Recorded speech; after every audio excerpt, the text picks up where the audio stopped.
Bem-vindos e bem-vindas ao Relações Internacionais em Minutos, o canal que descomplica a política global para quem quer entender o mundo de forma, assim, bem direto.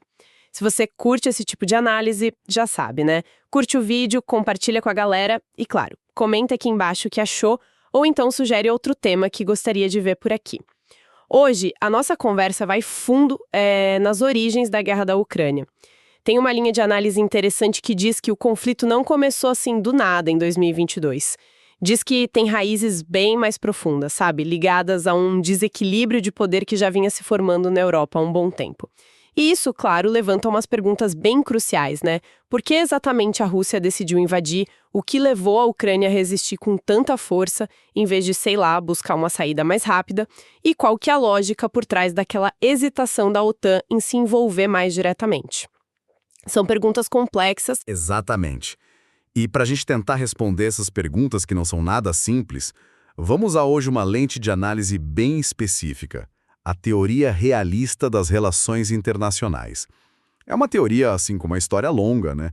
Às vezes ela é até criticada por ser muito focada no poder ou talvez um pouco pessimista demais. Mas a verdade é que em momentos de conflito aberto como este que a gente está vendo, ela parece ganhar uma relevância assim inegável para explicar as ações dos estados. Entendi. Então, a nossa missão aqui hoje é explorar como essa visão realista pode nos ajudar a entender as decisões, as ações dos principais envolvidos na guerra da Ucrânia. A ideia é tentar ir um pouco além das declarações oficiais, né?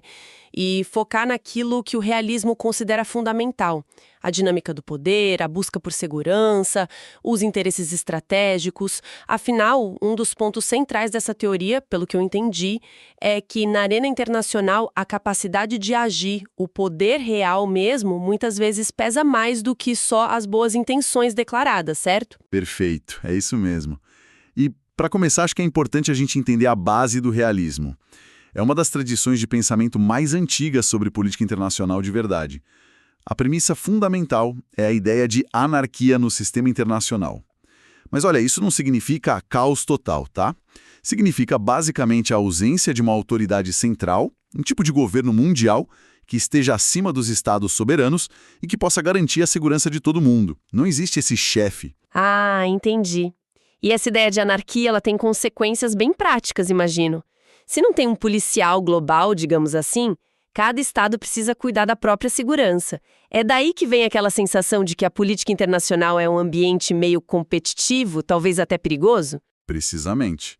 Nessa condição de anarquia, cada estado é, em última instância, o responsável pela sua própria sobrevivência.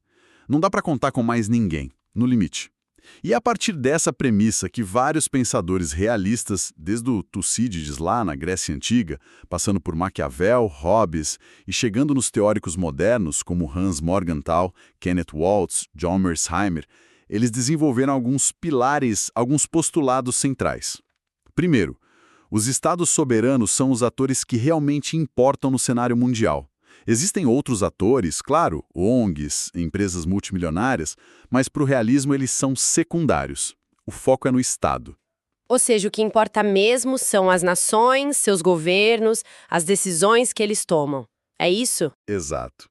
Segundo postulado, o objetivo principal de qualquer Estado não é, digamos, promover a paz mundial ou o bem-estar global de forma abstrata. O objetivo número 1 é garantir a sua própria sobrevivência, manter a integridade territorial, a autonomia política, isso é a prioridade máxima, sobreviver. Terceiro, o instrumento-chave para garantir essa sobrevivência é o poder. E aqui, poder entendido principalmente, mas não só, como capacidade militar e econômica. Um Estado precisa ser forte ou então encontrar maneiras de se fortalecer para conseguir se proteger nesse ambiente anárquico. E tem um quarto ponto, né? Que eu sei que costuma gerar bastante debate, que é sobre a moralidade na política externa. Sim, exatamente. O quarto postulado é que as considerações morais ou éticas, sabe, embora possam existir no discurso político, elas tendem a ser secundárias quando entram em conflito com as necessidades percebidas de segurança e sobrevivência do Estado. Aquela lógica da razão de Estado, do interesse nacional, muitas vezes acaba se sobrepondo a princípios universais de justiça ou direitos humanos. O Hans Morgenthau resumiu isso de forma clássica. O interesse nacional deve ser definido em termos de poder. O que interessa é o poder. Entendido. Essa base é fundamental. Agora, como é que a gente aplica isso ao caso específico da Ucrânia? A posição geográfica dela sempre foi complicada, né? Um ponto de encontro ou talvez de choque entre o leste e o oeste. Sem dúvida alguma. Desde o fim da União Soviética, a Ucrânia viveu essa tensão constante. Por um lado, tinha ali uma forte atração pelo Ocidente, a União Europeia, a democracia liberal, a economia de mercado e, um ponto crucial, a OTAN, a aliança militar liderada pelos Estados Unidos. Por outro lado, tem a Rússia, que vê a Ucrânia não só como um vizinho qualquer, mas como parte essencial da sua esfera de influência histórica e estratégica. É o que eles chamam de exterior próximo, uma área vital para a própria segurança russa. Moscou nunca escondeu o desconforto com essa aproximação da Ucrânia com o Ocidente. E a expansão da OTAN, né? Incluindo países que antes faziam parte do bloco soviético. Isso deve ter sido um ponto central nessa percepção russa de ameaça. Fundamental. Do ponto de vista do Kremlin, essa expansão da OTAN para o leste não foi vista como um processo natural, benigno, de difusão da democracia. De jeito nenhum. Foi interpretada como um avanço militar hostil na direção das suas fronteiras. A percepção era de uma ameaça existencial crescente. Tem um momento-chave que é frequentemente citado. Qual seria? Foi a cúpula da OTAN em Bucareste, lá em 2008. Nessa cúpula, foi declarado que a Ucrânia e a Geórgia se tornariam membros da aliança no futuro. Para a Rússia, aquilo foi interpretado como cruzar uma linha vermelha. Essa ideia de linha vermelha é bem característica do pensamento estratégico, não é? Um limite que, se for ultrapassado, vai provocar uma reação forte, inevitavelmente. Exatamente. É um sinal claro. Não avance mais do que isso. E os eventos que vieram depois, na visão russa filtrada por essa lente realista, só confirmaram essa escalada de tensão. Em 2014, depois da Revolução Maidan, lá em Kiev, que derrubou um governo considerado pró-Rússia, Moscou reagiu. Anexou a Crimeia, que é super estratégica pela base naval no Mar Negro e pela população de maioria russa, e começou a apoiar separatistas no leste da Ucrânia, no Donbás. E aí, finalmente, veio a invasão em larga escala em fevereiro de 2022. A lógica realista aqui diria o seguinte: a Rússia agiu, da perspectiva dela, para impedir que a Ucrânia se transformasse num posto avançado da OTAN bem na sua fronteira, algo que eles consideravam estrategicamente inaceitável. Então quer dizer que a teoria realista oferece uma explicação para a invasão que vai além das justificativas oficiais que a Rússia deu na época. Ela foca mais nessa dinâmica de poder e na percepção de ameaça. Sim, ela fornece uma estrutura para a gente entender a lógica por trás da ação russa, mesmo que a gente discorde completamente dela ou a condene moralmente. Tem um acadêmico realista bem conhecido, o John Mearsheimer, por exemplo. Ele argumenta de forma bastante direta e controversa, claro, que a principal responsabilidade pela guerra recai sobre o Ocidente, especialmente os Estados Unidos. Por quê? Porque, segundo ele, o Ocidente insistiu na expansão da OTAN e na integração da Ucrânia à esfera ocidental, ignorando o que ele considera serem as sensibilidades de segurança legítimas de uma grande potência como a Rússia. Esse argumento do Mearsheimer gera muita polêmica, né? Mas, assim, dentro da lógica realista pura, a ideia seria que o Ocidente meio que cutucou o urso com vara curta, por assim dizer, ao desafiar a esfera de influência que a Rússia considera sua. Essa é a essência do argumento realista dele, sim. A invasão russa, embora seja condenável por vários outros prismas, legal, moral, seria uma resposta previsível, quase inevitável dentro dessa lógica fria de equilíbrio de poder, a uma percepção de ameaça existencial. O erro de cálculo do Ocidente, segundo essa visão realista, foi acreditar que a Rússia simplesmente aceitaria passivamente a perda estratégica da Ucrânia e a presença da OTAN ali colada nas suas fronteiras. E aqui é crucial reforçar aquilo que você disse antes, né? Entender essa lógica realista não significa de forma alguma concordar com ela ou justificar a invasão. É só uma tentativa de analisar as causas a partir de uma teoria específica sobre como os estados se comportam em relação ao poder e à segurança. Exatamente. É uma distinção fundamental. A análise realista foca nas dinâmicas de poder, nas percepções de ameaça e nos interesses de segurança como os principais motores das ações dos Estados. Ela meio que deixa os julgamentos morais para outras abordagens, para outras discussões. Mas e a Ucrânia? Como o realismo explica por que um país que era claramente militarmente mais fraco escolheu resistir de forma tão veemente em vez de ceder ao vizinho muito mais poderoso? Isso não parece ir contra a ideia de que o poder é o que manda? Olha, na verdade não contradiz não. O realismo postula que a sobrevivência é o objetivo primordial de todos os estados, não apenas dos mais fortes. Para a Ucrânia, a invasão russa representou uma ameaça direta à sua própria existência como Estado soberano e independente. Portanto, a resistência é, na visão realista, a manifestação mais pura desse instinto de sobrevivência estatal. Lutar para não deixar de existir. E como um Estado mais fraco sobrevive num cenário desses, segundo o realismo? Não pode ser só a vontade de lutar, imagino que precise de mais coisa. Correto. Vontade é fundamental, mas não suficiente. A teoria realista também explica as estratégias que estados mais fracos costumam utilizar para tentar equilibrar as coisas. Percebendo a própria desvantagem de poder em relação à Rússia, a Ucrânia buscou ativamente o que os realistas chamam de balanceamento externo. O que é isso? É procurar apoio de outras potências, no caso, armas, dinheiro, inteligência, sanções contra o agressor, tudo isso vindo do Ocidente. Foi uma tentativa de equilibrar a balança de poder e tornar a resistência viável contra um adversário muito mais forte. A ajuda ocidental foi absolutamente crucial nesse sentido. Então, a resistência ucraniana apoiada pelo Ocidente pode ser vista não como uma refutação, mas como uma confirmação da lógica realista, mostrando como estados ameaçados buscam garantir a sobrevivência usando meios internos como a luta e externos como alianças e apoio. Exatamente.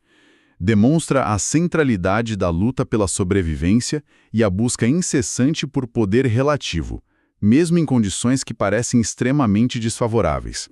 A determinação ucraniana é um exemplo poderoso da primazia da segurança e da soberania na agenda de um Estado, segundo essa teoria. Acho importante, então, a gente frisar de novo aquela distinção.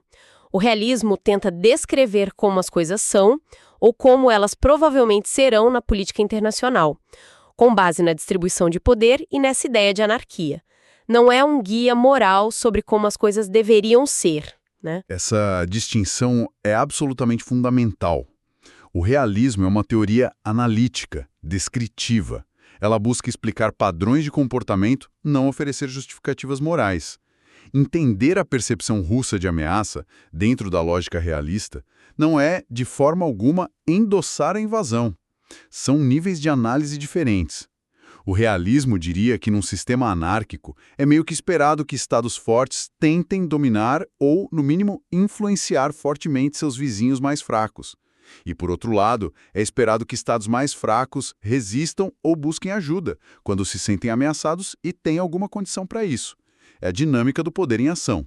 E essa análise mais fria do poder também permite identificar possíveis erros de cálculo dos dois lados, olhando por essa ótica realista. Sim, sem dúvida. É uma ferramenta para isso também. Do lado ocidental, o erro realista pode ter sido subestimado a disposição da Rússia de usar a força bruta para proteger o que ela percebia como seus interesses vitais.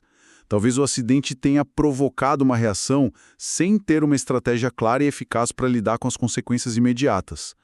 Já do lado russo, o erro de cálculo pode ser duplo.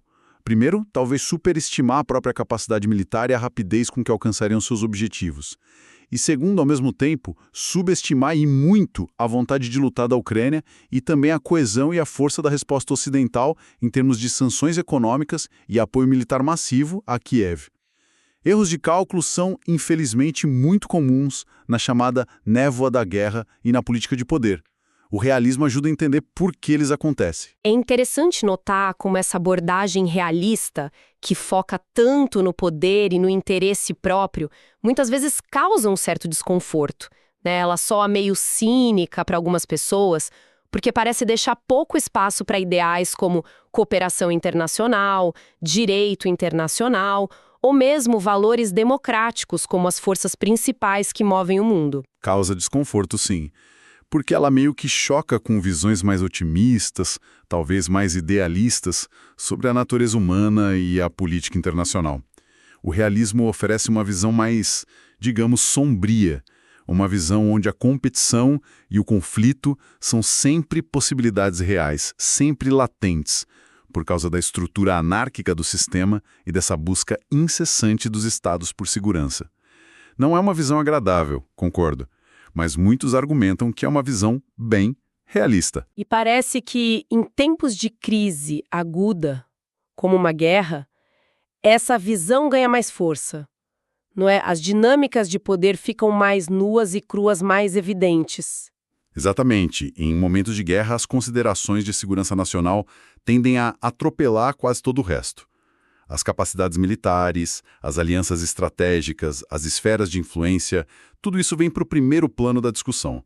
Aquelas narrativas sobre um mundo baseado só em normas, em leis, em cooperação mútua, elas pedem um pouco de força diante da realidade brutal do conflito armado. A guerra da Ucrânia, nesse sentido, funciona quase como um doloroso estudo de caso em tempo real para os princípios realistas. É como ver a teoria na prática, infelizmente. Ou seja, entender essa lógica realista, mesmo que ela nos pareça, sei lá, desconfortável ou talvez incompleta, é importante não só para analisar as origens do conflito, mas também para tentar antecipar possíveis desdobramentos e, quem sabe, evitar erros estratégicos parecidos no futuro. Precisamente. Ignorar a dinâmica do poder, ignorar as percepções de segurança dos estados, mesmo daqueles estados cujas ações a gente condena veementemente, pode levar a políticas externas ineficazes ou, pior ainda, perigosas. O realismo, mesmo com todas as suas limitações, porque nenhuma teoria explica tudo, oferece uma ferramenta analítica importante para a gente tentar navegar a complexidade da política mundial. Bom, então, recapitulando um pouco a nossa análise de hoje. A guerra da Ucrânia, quando a gente olha pelas lentes do realismo, aparece como um conflito profundamente enraizado na disputa por poder, por segurança e por sobrevivência, tudo isso acontecendo dentro de um sistema internacional que não tem um chefe, ou seja, é anárquico. As ações da Rússia, a resistência impressionante da Ucrânia e as respostas do Ocidente podem ser interpretadas através dessa lógica de cálculo estratégico, de percepção de ameaças e daquela busca constante por equilíbrio de poder. Uma lógica que muitas vezes opera por baixo do pano, por trás das justificativas ideológicas ou legais que são dados publicamente. É uma perspectiva que, como você disse, não conta a história inteira. Outras teorias, outros fatores, como liderança, ideologia e economia, são super importantes também. Mas o realismo ilumina aspectos cruciais do comportamento dos estados, especialmente em situações de alta tensão como essa. Ele nos força a encarar a centralidade do poder e da segurança na política internacional, algo que, infelizmente, conflitos como o da Ucrânia tornam evidente demais. Especificamente sob a ótica realista. E, mais uma vez, se você gostou da discussão, não esquece de curtir, compartilhar com quem se interessa pelo tema e seguir o nosso canal Relações Internacionais em Minutos. Ah, e deixe o seu comentário. Queremos muito saber o que você pensa sobre tudo isso. E para a gente terminar, vou deixar uma pergunta final para provocar uma reflexão, algo que vai um pouco além do que a gente discutiu tão detalhadamente hoje. Se o realismo ajuda a explicar as motivações e as ações iniciais que levaram à guerra, até que ponto será que essa mesma teoria consegue prever como o conflito vai terminar? Ou será que, a partir de agora, outros fatores, como, por exemplo, a qualidade da liderança de cada lado, a força do nacionalismo, a coesão social interna dos países envolvidos, ou talvez até o papel de atores não estatais, podem se tornar mais decisivos na configuração da paz futura e da nova ordem de segurança que vai surgir na Europa. Fica aí a pergunta para a gente pensar junto. Muito obrigada pela companhia e até a próxima.